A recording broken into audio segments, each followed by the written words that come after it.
High friends welcome to Rena समयल इनके என்ன சமையல் பார்க்க போறோம்னா ரொம்ப எளிமையான ராகி ரவா தோசை வெங்காய சட்னி தான் பார்க்க போறோம். ரெண்டுமே ரொம்ப சுவையா இருக்கும். எளிமையான முறையில் ரொம்ப சுவையா செஞ்சிரலாம்.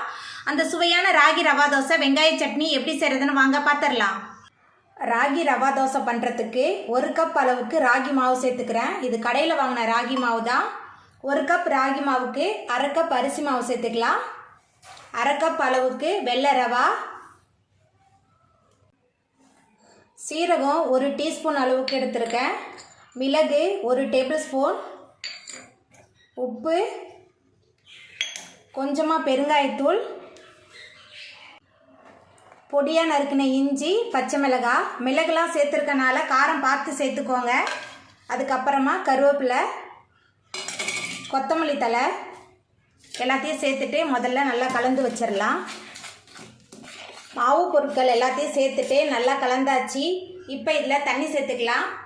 1/2 லிட்டர் அளவுக்கு தண்ணி சேர்க்குறேன். தண்ணி சேர்த்துட்டு நல்லா கலந்து வச்சிடலாம். ரவா தோசை பண்ணுறதுக்கு எல்லாத்தையும் நல்லா கலந்தாச்சு.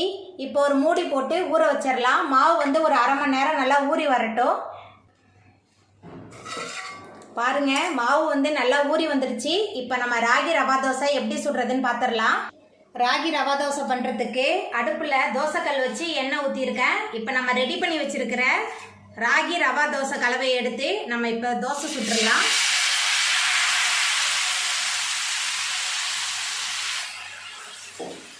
தோசை ஊற்றிட்டேன். இப்போ சுற்றிலுமா கொஞ்சமாக எண்ணெய் சேர்த்துடலாம். எண்ணெய் இல்லைன்னா நெய் சேர்க்கலாம். நான் இன்றைக்கி எண்ணெய் தான் சேர்க்குறேன். தோசை ஒரு பக்கம் நல்லா வெந்து வரட்டும்.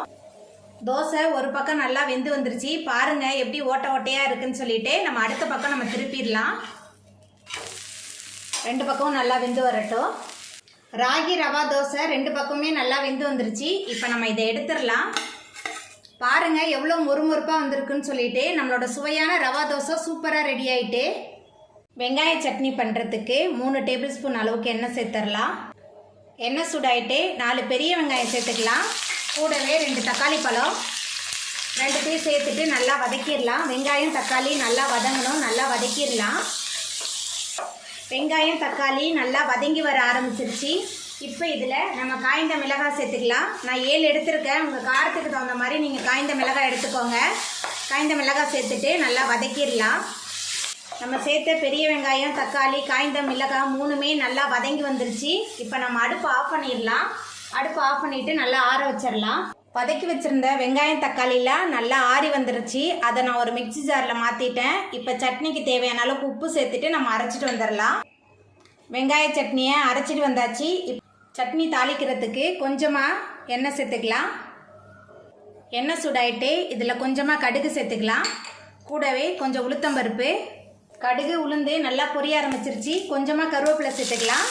அதுக்கப்புறமா நம்ம மிக்சியில் சேர்த்து அரைச்ச விழுத சேர்த்துடலாம். சேர்த்துட்டு நல்லா கலந்து விட்டுடலாம். எல்லாத்தையும் சேர்த்துட்டு நல்லா கலந்து விட்டாச்சு. நம்மளோட சுவையான வெங்காய சட்னி சூப்பராக ரெடி ஆகிட்டு. இப்போ நம்ம அடுப்பு ஆஃப் பண்ணிடலாம். அவ்வளோதாங்க, ரொம்ப சுவையான ராகி ரவா தோசை வெங்காய சட்னி சூப்பராக ரெடி ஆகிட்டு. எளிமையான முறையில் ரொம்ப சுவையாக செய்யக்கூடிய ராகி ரவா தோசை வெங்காய சட்னியை நீங்களும் உங்கள் வீட்டில் செஞ்சு பாருங்கள்.